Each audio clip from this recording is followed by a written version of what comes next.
কিছু রূপকথার কাহিনী দিদা ঠাকুমার মুখে শুনে আমরা সকলেই ছোট থেকে বড় হয়েছি। কাজল রেখার কাহিনীও তেমনই একটি অভাগিনী মেয়ের দুঃখের কাহিনী।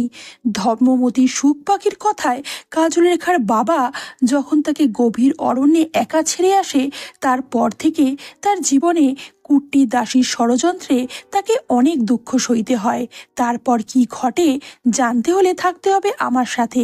কাহিনী আরও গভীরে যাওয়ার আগে বলে রাখি, আমি তোমাদের সাথে প্রিয়াঙ্কা, তোমরা দেখছো অনলি সিরিজ। যারা চ্যানেলে নতুন আছো অবশ্যই করে সাবস্ক্রাইব করে বেল বাটন প্রেস করে দাও, আর যারা এই ধরনের কাহিনী দেখতে পছন্দ করে তাদের সাথে শেয়ার করো। কাহিনীর শুরুতেই আমরা রত্নধর বণিককে দেখব, যে জুয়া খেলতে বসে হেরে যায় নিজের পিতৃপুরুষের থেকে পাওয়া সমস্ত সম্পত্তি। তার সমস্ত দাস দাসী, এমনকি নিজের স্ত্রীর গয়নাগাটিও তাকে খুলে দিতে হয়। চোখের সামনে নিজের সমস্ত সম্পত্তি বৈভব চলে যেতে দেখে খুবই কষ্টের মধ্যে ছিল রত্নধর।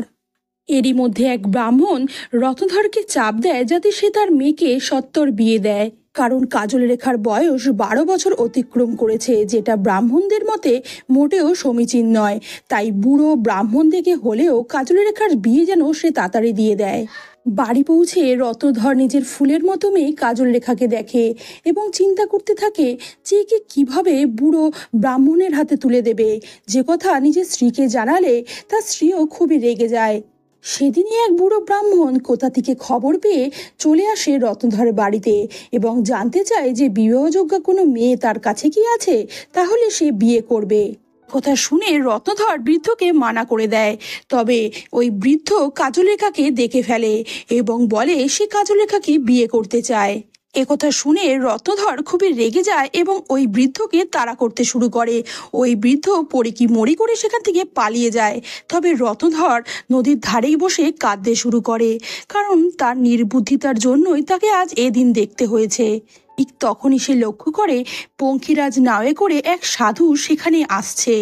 ওই সাধু রত্নধরের হাতে তুলে দেয় ধর্মমতী সুখ পাখি এবং বলে এই পাখি যা যা বলবে তা যদি অক্ষরে অক্ষরে পালন করতে পারে, তাহলে রত্নধর ফিরে পাবে জুয়ায় হেরে যাওয়া তার বাবার সমস্ত সম্পত্তি। ওই সাধু রত্নধরকে একটা আংটি দিয়ে আশীর্বাদ করে সেখান থেকে চলে যায়। রত্নধর আনন্দিত হয়ে বাড়িতে ফেরে এবং নিজের মেয়ে কাজল রেখাকে সবটা বলে এবং হাতে তুলে দেয় ওই ধর্মমতী সুখ পাখি। কাজল রেখাও খুব খুশি হয় এবং ওই সুখ পাখির যত্ন করতে থাকে। তবে দুশ্চিন্তায় রত্নধরের রাতের ঘুম চলে গেছে। সে সারা রাত জেগেই কাটিয়ে দেয়। একদিন ওই পাখির কাছে কাঁদতে কাঁদতে সে জিজ্ঞাসা করে যে তার জীবন কি এইভাবেই কেটে যাবে। তখন ওই পাখি তাকে বলে যে ওই সাধু তাকে যেই আংটিটা দিয়েছে ওই আংটিটা সে বিক্রি করে টাকা পাবে এবং সেই টাকা দিয়ে সে যেন ব্যবসা শুরু করে। সুখ পাখির কথা মতো সেই বহুমূল্য আংটিটা রত্নধর নিয়ে যায় এক ব্যাপারীর কাছে এবং সে অনেক টাকা দেয় ওই আংটির বিনিময়ে।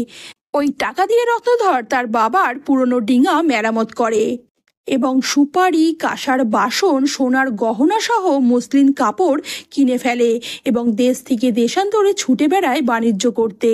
এদিকে অনেকদিন বাড়ি না ফেরায় রত্নধরের স্ত্রী এবং কন্যা দুজনেই চিন্তায় থাকে। তবে ওই পাখি তাদের আশ্বাস দেয় যে খুব শিগগিরই রত্নধর ফিরে আসছে। রত্নধর সাগর পাড় থেকে দাস দাসীও কিনে আনে এবং বাড়িতে ফিরে সুখ শান্তিতে বসবাস শুরু করে। তবে তখনই সেই ব্রাহ্মণ আবার তার বাড়িতে আসে। রত্নধর তাকে অনেক খাবার দাবার সাজিয়ে দিলেও ওই ব্রাহ্মণ তা গ্রহণ করতে চায় না। বলে তোমাকে প্রায়শ্চিত্ত করতে হবে, কারণ বিবাহযোগ্যা মেয়ে কাজল রেখার বিয়ে সে এখনো দেয়নি। একথা শুনে রত্নধর তাকে বেশ কিছু টাকা দিয়ে প্রায়শ্চিত্ত করে এবং তার সাথেই দেয় দুটো দুধেলা গাভী। এইভাবেই বেশ দিন কাটছিল। তবে সেদিন টাকা দিয়ে ব্রাহ্মণের মুখ বন্ধ করলেও রত্নধরের মনে শান্তি নেই। সে স্ত্রীকে বলে যে মেয়ের বিয়ে হচ্ছে না। তখন তারা সুখ পাখির কাছে জানতে চায় তাদের মেয়ের বিয়ে কবে হবে। সুখ পাখি তাদের বলে তাদের মেয়ের বিয়ে হয়ে গেছে এক মরা কুমারের সাথে। একথা শুনে খুবই অবাক হয় রত্নধর এবং তার স্ত্রী। তখন ওই পাখি তাদের বলে যে এই পুরীতে রাখলে তার মেয়ের বিয়ে হবে না, তার মেয়েকে যেন সে অরণ্যে রেখে দিয়ে আসে, সেখানেই তার মেয়ের স্বামী রয়েছে এবং রত্নধর যদি এ কাজ না করে তাহলে তার মেয়ের জীবনে অনেক ক্ষতি হয়ে যাবে। রত্নধরের স্ত্রী কিছুতেই তার মেয়েকে ছাড়তে চায় না, তবে বিধির বিধান, সে খণ্ডাবে কি করে। পরের দিন সকাল হতেই রত্নধর মেয়েকে নিয়ে রওনা দেয় বনমধ্যে, এবং অনেকটা পথ অতিক্রম করার পর জঙ্গলের মধ্যে একটা মন্দিরের সামনে বসে পড়ে কাজলরেখা এবং বাবার কাছে বলে যে তার জল তৃষ্ণা পেয়েছে। তখন রত্নধর তার জন্য জল আনতে গেলে কাজলরেখা উঠে মন্দিরের দরজায় হাত দিলেই সাথে সাথে দরজাটা খুলে যায়।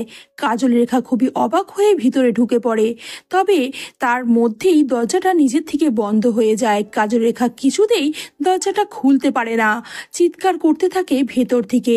তখনই তার বাবা সেখানে চলে আসে এবং দরজা ভাঙার চেষ্টা করে, তবে কিছুতেই সে সক্ষম হয় না। কাজলরেখা এক প্রকার দরজার ভিতরে আটকেই গেছিল। তখন তার বাবা বলে সে তাকে জঙ্গলে রেখে যেতেই চেয়েছিল, কিন্তু তার শেষ যাওয়ার সময় যে মেয়ের মুখটা সে দেখতে পারবে না, সে এটা কখনোই ভাবতে পারেনি। এই বলে কাঁদতে থাকে রত্নধর, এবং সুখ পাখির কথা মতো তাকে সেখান থেকে ফিরে যেতে হয়। কাজলরেখাও খুব কাঁদছিল, তবে কিছুক্ষণের মধ্যেই মন্দিরের ভিতরে একটা দরজা খুলে যায়। কাজলরেখা ভিতরে গিয়ে দেখে যে একটা মৃত কুমার শুয়ে আছে। তখনই এক বৃদ্ধ ব্যক্তি তাকে বলে এই কুমারই তার স্বামী, তার সারা গায়ে সূচ বেঁধানো রয়েছে এবং সবকটা সূচ তাকে একে একে তুলতে হবে, এবং শেষে যখন চোখের সূচগুলো তুলবে তারপর এখানে এই পাতার রস তার চোখে দিতে হবে, তারপরেই তার স্বামী জেগে উঠবে। তবে এই কুমারকে সে কখনো নিজের পরিচয় দিতে পারবে না, পরিচয় দিলে সাথে সাথেই কুমার মারা যাবে। একমাত্র ধর্মমতী সুখ পাখি কাজলরেখার আসল পরিচয় জানাবে তার স্বামীকে। কাজলরেখাও ওই বৃদ্ধ ব্রাহ্মণের কথা মতো সূচগুলো তুলতে থাকে। এরকম করেই কতদিন কেটে যায়। তবে শেষ যখন তার চোখের সূচগুলো তুলবে তার আগে কাজলরেখা যায় স্নান সারতে। সে মনে করে স্নান সেরে এসে এই চোখের সূচগুলো সে তুলে ফেলবে। তবে কাজলরেখা যখন স্নান করতে যায় সেখানে এক বৃদ্ধ এক দাসীকে নিয়ে আসে এবং বলে যে টাকার বিনিময়ে এই দাসীকে সে বিক্রি করতে চায়। তবে কাজলরেখা বলে তার কাছে কোনো টাকা নেই, তবে তার হাতের যে কঙ্কন আছে সেটা দিয়ে যদি ওই দাসীকে দিতে পারে তাহলে দিয়ে যাক। ওই বৃদ্ধ ওই কঙ্কন নিয়ে ওই দাসীকে রেখে যায়। কাজলরেখা প্রথমে ওই দাসীকে তার নাম জিজ্ঞাসা করে, তবে ওই দাসী চুপ করে দাঁড়িয়ে থাকে। তখন কাজলরেখা তাকে বলে কঙ্কন দিয়ে কিনলাম, তাই তোমার নাম কঙ্কন দাসী। কাজলরেখা ওই কঙ্কন দাসীকে বলে যে তুমি মন্দিরের ভেতরে যাও, দেখতে পাবে এক মৃত রাজকুমার শুয়ে আছে, তার চোখে দুটো সূচ লাগানো আছে। ওই সূচগুলো তুলে যদি পাতার রস লাগানো হয় তাহলে ওই রাজকুমার জেগে উঠবে। তুমি সামনেই রাখা গাছের পাতার রস করে রাখো, আমি এক্ষুনি যাচ্ছি। একথা শুনে দাসী সোজা নিজেই মন্দিরের ভিতরে ঢুকে যায় এবং ওই রাজকুমারের চোখে সূচ তুলে নিজেই ওই পাতার রস লাগিয়ে দেয়। রাজকুমার প্রাণ ফিরে পেয়ে চোখের সামনে ওই দাসীকে দেখে জিজ্ঞাসা করে যে তুমি আমার প্রাণ ফিরিয়ে দিয়েছ, সুতরাং তুমি যা চাইবে তাই পাবে। তখন ওই দাসী বলে তুমি আমাকে বিয়ে করবে। এ কথা শুনে রাজকুমার তাকে বলে যে তুমি আমার প্রাণ দিয়েছ, তার বদলে আমি তোমায় বিয়ে করব। এই বলে এক অগ্নিশিখার সামনে তিনি সত্যি করে বিয়ে করে ওই দাসীকে। তখনই সেখানে চলে আসে কাজলরেখা এবং ওই রাজকুমার কাজলরেখার রূপে মুগ্ধ হয় এবং জানতে চায় সে কে। কাজলরেখা নিজের পরিচয় দিতে যাবে তখনই ওই বৃদ্ধ ব্রাহ্মণ এসে তাকে থামিয়ে দেয়, কারণ তার নিজের পরিচয় যে নিজের মুখে দেয়া মানা। তখনই কঙ্কন দাসী রাজকুমারকে বলে যে ওকে আমি কঙ্কনের বিনিময়ে কিনেছি, তাই ও হলো আমার কঙ্কন দাসী। এইভাবেই দাসী হলো রানী এবং রানী হলো দাসী। বৃদ্ধ ব্রাহ্মণের আশীর্বাদ নিয়ে সূচকুমার ফিরল নিজ দেশে।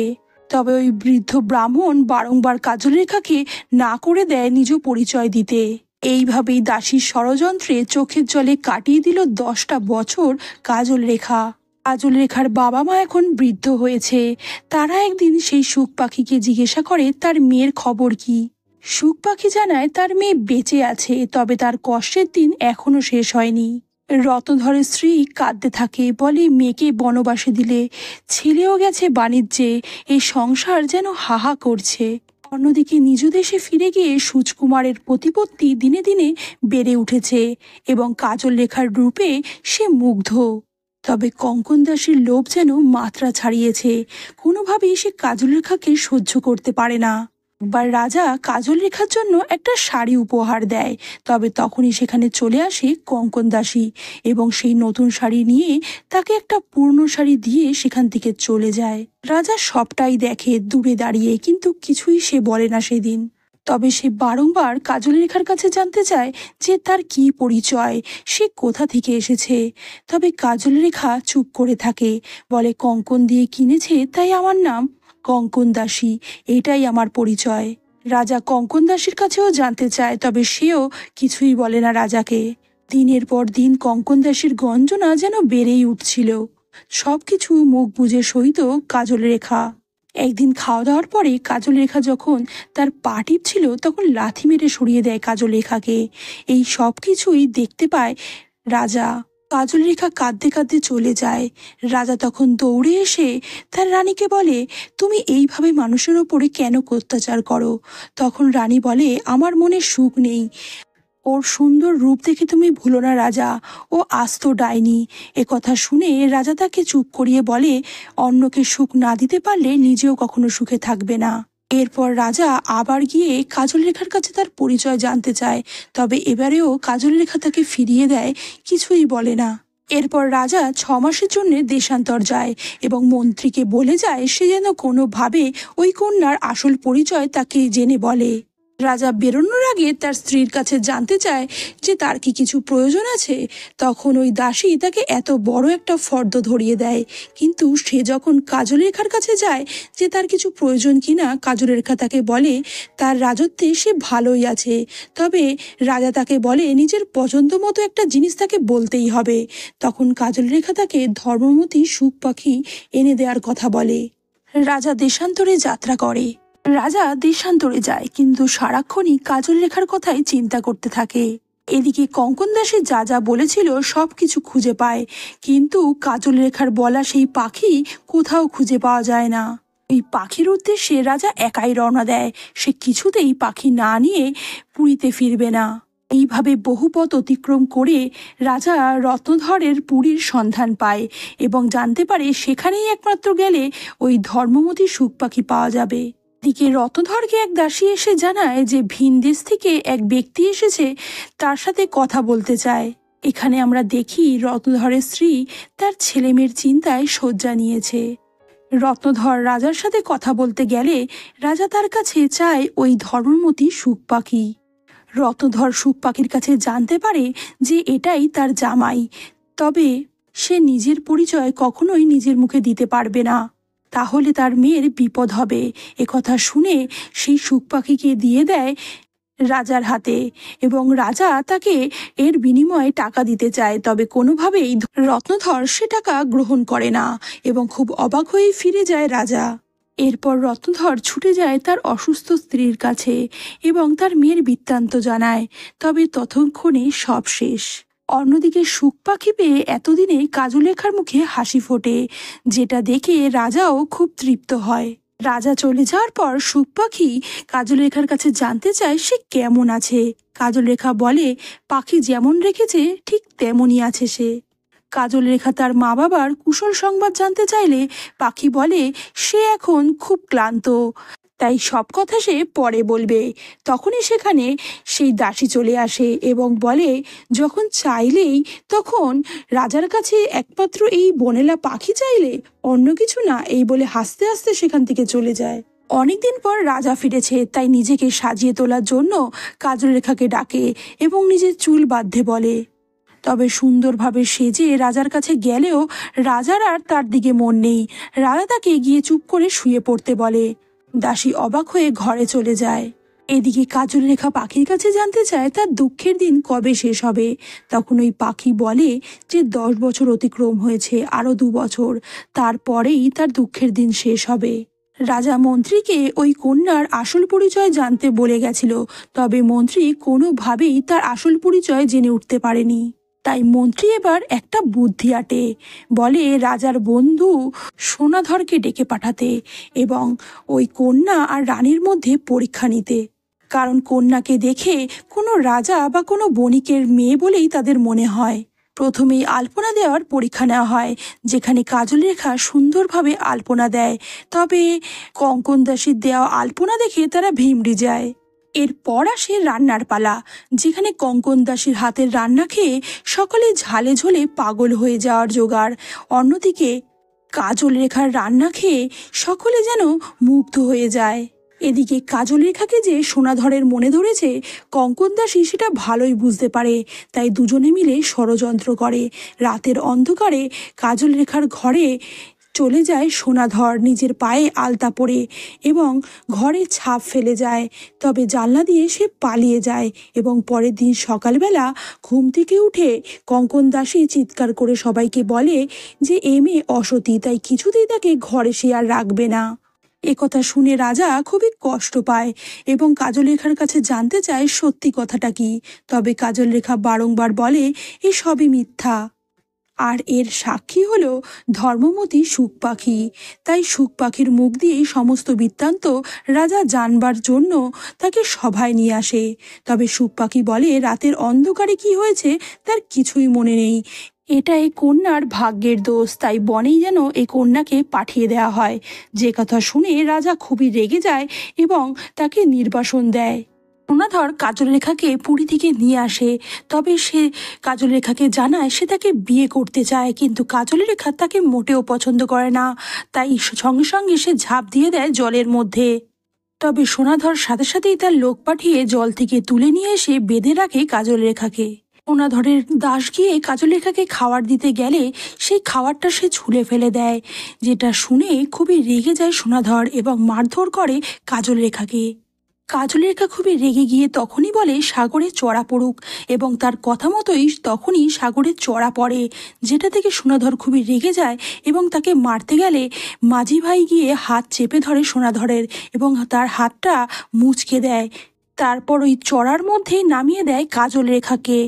কয়েকদিনের মধ্যেই সোনাধরের পত্র আসে রাজার কাছে এবং পত্রে এসে নিজের ষড়যন্ত্রের কথা স্বীকার করে।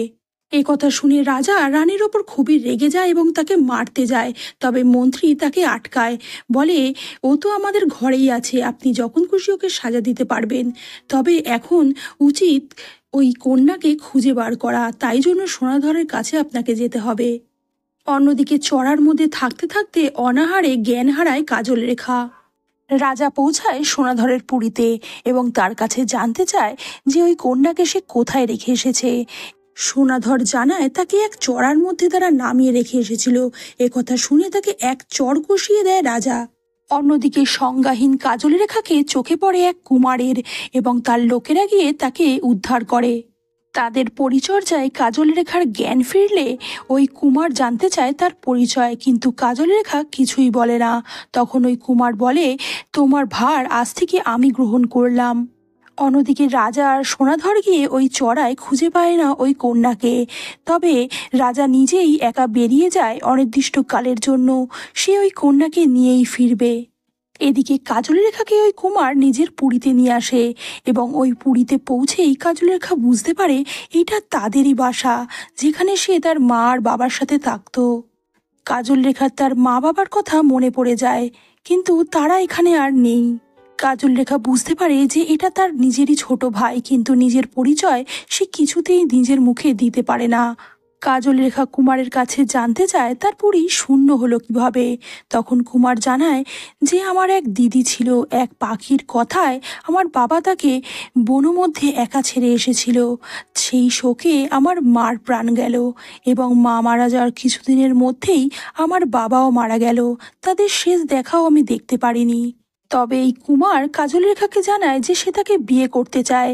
কাজল রেখা বলে আমার বিয়ের ভার আমার হাতে নেই, তার জন্য তোমায় ধর্মমতী সুখ পাখিকে নিয়ে আসতে হবে, তার কথা মতোই আমার বিবাহ হবে।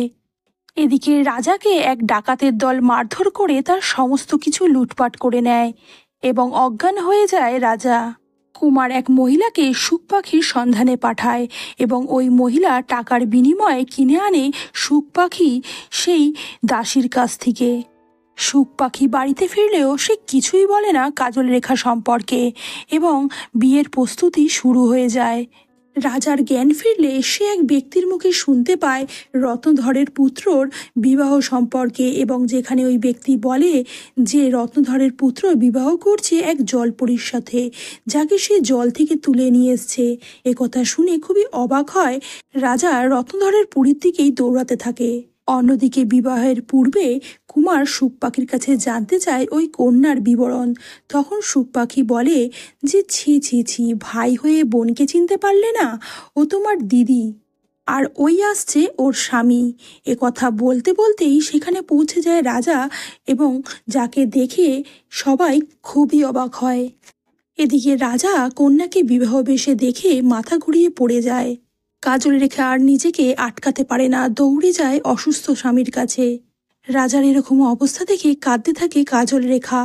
কুমারও নিজের ভুল বুঝতে পারে, এবং তখনই ওই ধর্মমতী সুখ পাখি শূন্যে বিলীন হয়ে যায়। এদিকে রাজা সুস্থ হয়ে পুরীতে ফিরে আসে এবং বাড়ির মধ্যেই বিশাল এক গর্ত খুঁড়তে থাকে। তখনই ওই দাসী তার কাছে এসে জানতে চায় এই গর্ত সে কেন খুঁড়ছে। রাজা তাকে জানায় যে রত্নধরের পুত্র এখানে আক্রমণ করতে আসছে, তাই তারা এখানে লোকাবে। এ কথা শুনে রাজাকে দাঁড়াতে বলে। ওই দাসী ছুটে যায় নিজের গয়না আনতে, তারপর সোজা গিয়ে লাফ মারে ওই গর্তে এবং রাজাকে ডাকতে থাকে। তবে রাজা নিজের লোককে তখন বলে যে মাটি ওখানে দিয়ে দাও। এ কথা শুনে সবটাই বুঝতে পেরে যায় দাসী এবং ক্ষমা চায়। ঠিক তখনই দাসীর কান্নার আওয়াজে ছুটে আসে কাজল রেখা, আর রাজাকে বলে তাকে মাফ করে দিতে। দাসীও বুঝতে পারে যে এবার আর তার করার কিছুই নেই। তখনই সকলে তাকে নাক্ষত দিতে বলে, এবং দাসীকে নাক্ষত দিতে হয় সকলের সামনে। এবং দীর্ঘ 12 বছর কষ্ট সহ্য করার পর কাজল রেখা সুখে শান্তিতে সংসার করতে শুরু করে তার স্বামীর সাথে। আর এখানেই শেষ হয় আজকের কাহিনী। ভিডিওটি ভালো লাগলে অবশ্যই লাইক আর শেয়ার করে দিও, আর চ্যানেলে নতুন হলে অবশ্যই করে সাবস্ক্রাইব করে বেল বাটন প্রেস করে পাশে থেকো। দেখা হচ্ছে নতুন আরেকটা ভিডিওর সাথে। ততক্ষণের জন্য খুব ভালো থেকো, সুস্থ থেকো। মনে রাখবে তোমাদের একটা কমেন্ট, একটা লাইক আমাদের এই ধরনের ভিডিও তৈরি করতে অনেক উৎসাহ যোগায়।